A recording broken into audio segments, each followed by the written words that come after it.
Hey guys, what's going on? It's Joseph the Realtor, and today I'm going to be talking about how to purchase a 2, 3, or 4 family in North Jersey.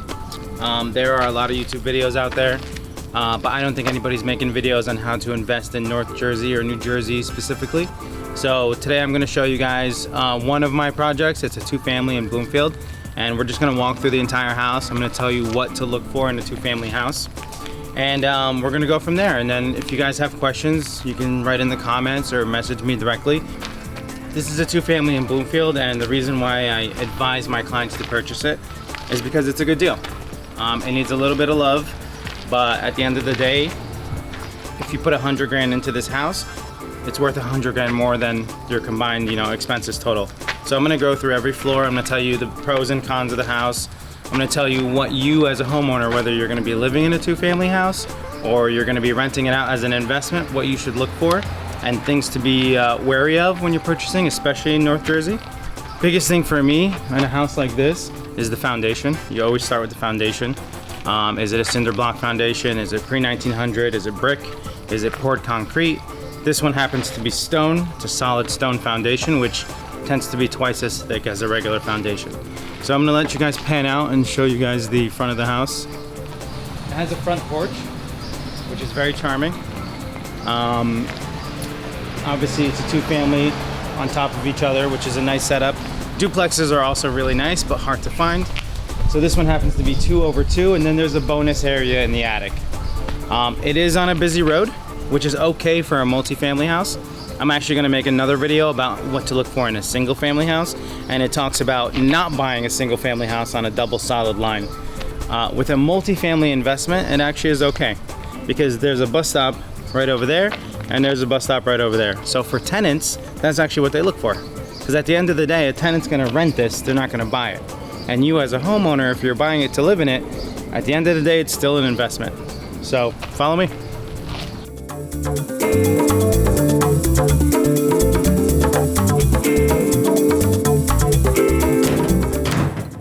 We are inside the house, and I just wanted to tell you guys, one of my favorite things about older 2-family homes is that you can get to both units from both the front of the house and the back of the house. I'll show you guys that later. But this is really nice because it makes it a little bit more private. And because it's an early 1900s house, the ceilings are very high, 10-foot ceilings. So we're gonna go inside and check out the unit. This is the first unit. So, we're in the first floor unit.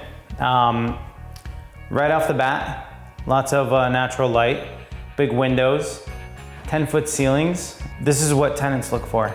It makes the space feel so much bigger than it really is.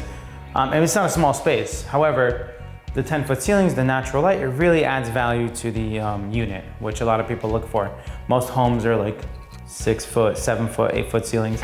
The 10-foot ceilings just make this place feel amazing. Biggest things you could do to a house is updating the door, updating the trim, updating the doors to the unit. Those are small updates that aren't too expensive, and it will really, really change this unit. As we walk around the unit, you're gonna see like a lot of the walls are fucked up. Spackle, sand, and paint. Not a big deal. You do not have to remove plaster.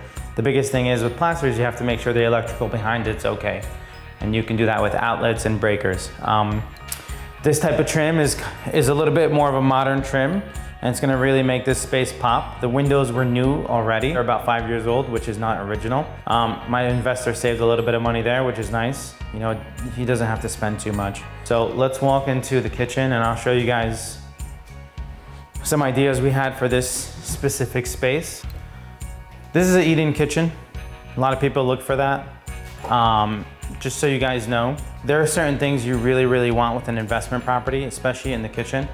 Most first-time buyers or renters, they're renting because they want to buy a house, but they can't afford one. They're not ready.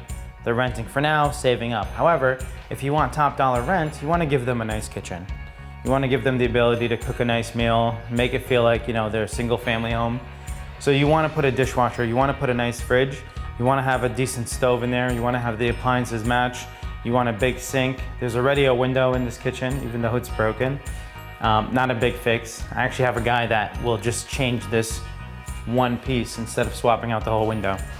Entire new window. This window, probably 300 bucks. Changing out this piece, 50 bucks. This fan, 120 bucks on Amazon. It'll really change this room if you give it a newer fan with an LED light. We're actually gonna take this stove and move it over here. And we're gonna put the fridge in this corner. And we're actually gonna widen this doorway so that it flows from the kitchen to the living area, and we're gonna get rid of this door. There's no point to having this door here. People always say, oh, why do you wanna put a dishwasher or a washer dryer in a rental unit? And how much more value are you gonna get by doing that? To me, you will get more value. You get $100 to $200 more a month, if not more, depending on the area. However, for me, it's more about the quality of tenant and how quickly the apartment will rent. If you have a dishwasher, if you have nice appliances, if you have a washer dryer hookup, doesn't have to be a washer dryer, but at least the hookup, your place is gonna be rented faster and you'll have less chance of it being vacant, AKA losing a full month's rent. The reason why I told them to go full force on this property, another reason, is because of the bedroom sizes. These bedrooms are huge. 10-foot ceilings. I think every tenant has a queen size bed. I've never met a tenant that uses a full, unless they have kids. But this room will easily fit a queen size bed. 2 big windows, nice closet space. You got 2 closets in here. Over here, all you really need to do is a ceiling fan. Same thing, I buy them on Amazon for $120 a piece. Very inexpensive. Remove the trim, update the baseboards. I mean, these you can't save. I would say about 500 bucks to get brand new steam baseboards. And this room is done. Hardwood floors, paint, spackle. This room is done, it's not a big deal. So we're actually gonna look at the basement next, which is huge, and then we'll go up to the 2nd and 3rd floor.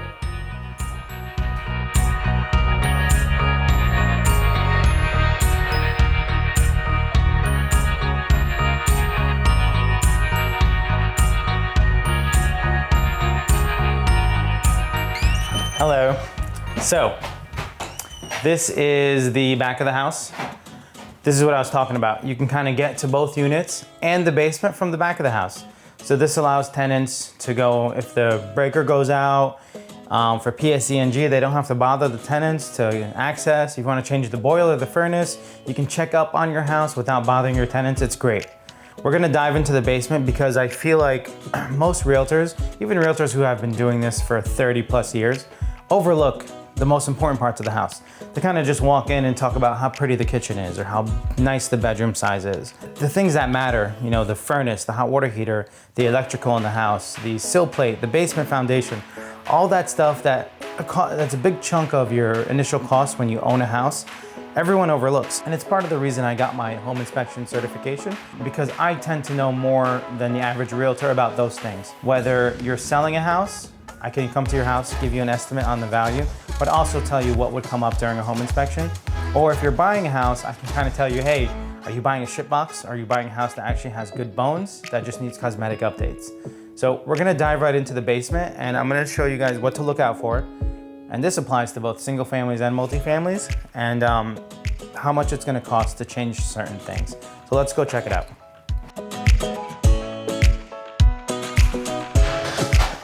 All right, guys, so we are in this basement right now, and right off the bat, I'm gonna just tell you guys, foundation, utilities. When I say utilities, furnace, hot water heater, electricity. So I'm gonna go over everything. And then also I'm gonna go over like red flags, what to look for.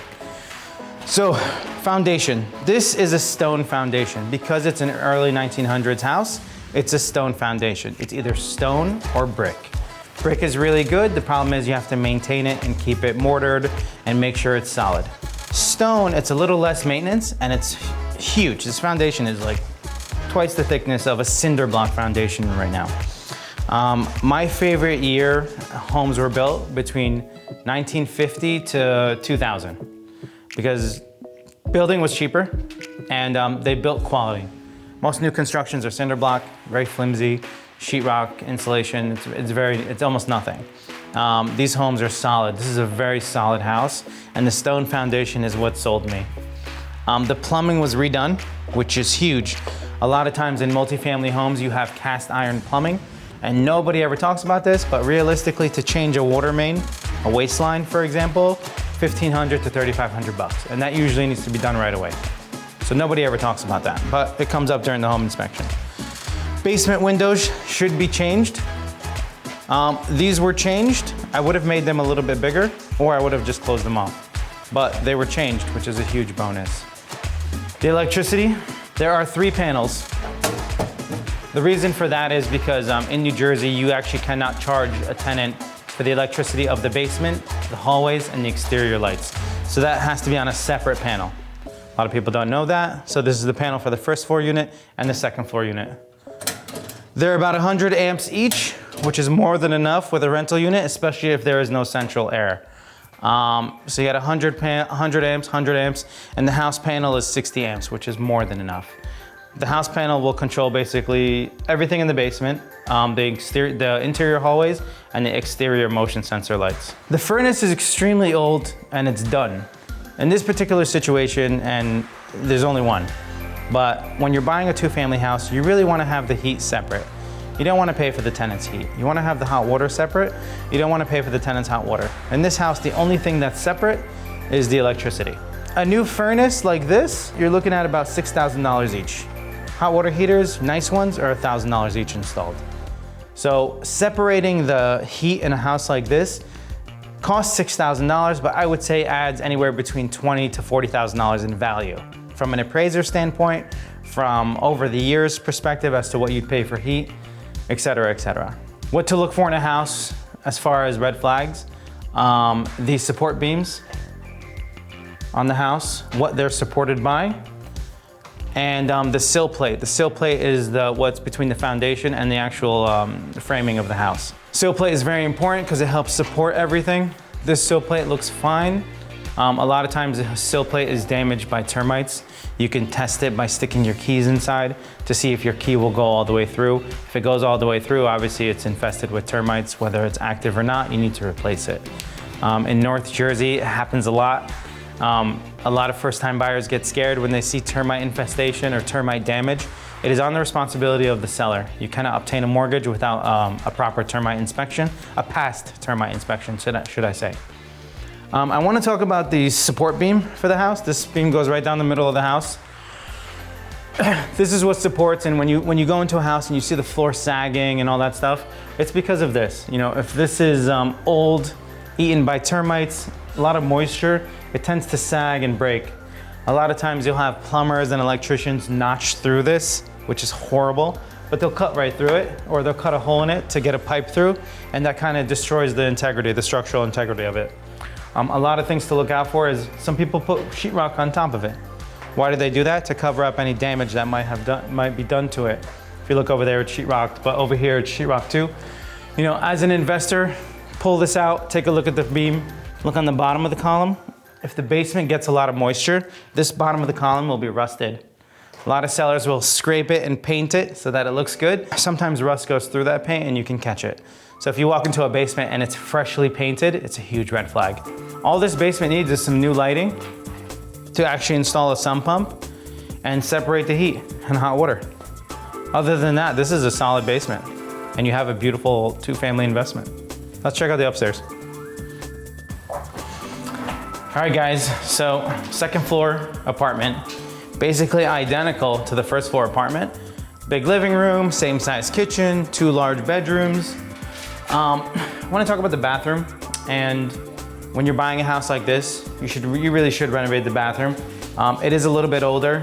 What I recommend is just gutting it, because the hot and cold connections, the toilet, the plumbing for the sink, even in the kitchen, the plumbing for the sink, there's no line for the dishwasher here, so we have to run one.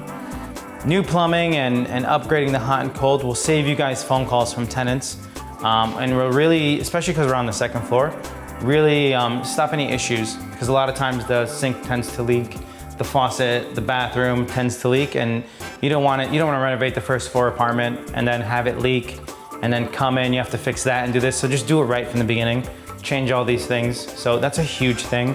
A lot of people try to cut corners and just do the cabinets, but you got to change the plumbing, the old plumbing, the hot and cold. We're gonna walk up to the 3rd floor, and this is not a legal apartment, but you can kind of do a few things with it. You can keep it as space for yourself because of the private entrance here, or you can kind of rent it out illegally, which is illegal and you shouldn't do it, but people do it. Or you can kind of rent it with the 2nd floor. What I mean by that is you can have a tenant come in here and list this as a 3-bedroom, 2-bathroom, as opposed to a 2-bedroom, 1-bath. And now you have an extra bathroom, you have an extra bedroom, and you can finish this space as just additional living space for the tenant. I would say if you did it that way, you can get about an extra $1,000 a month. And this is a huge bonus. Not every 2-family house has this. So this is a really, really nice bonus. And I think property value wise, I'm not an appraiser, but this is probably an additional $30,000 in value, you know, in a hot market. There's a full bathroom. They kind of did this makeshift cut over here, which I love. Full bathroom. And like I said, same thing. You gotta change the plumbing. You gotta redo the tile. You gotta make sure this doesn't leak onto both floors now. But it's a nice value, and it's already here, and it's grandfathered. Like and subscribe. If you guys have any questions, let me know. Thanks for coming out today and checking this out. And let me know what you think in the comments.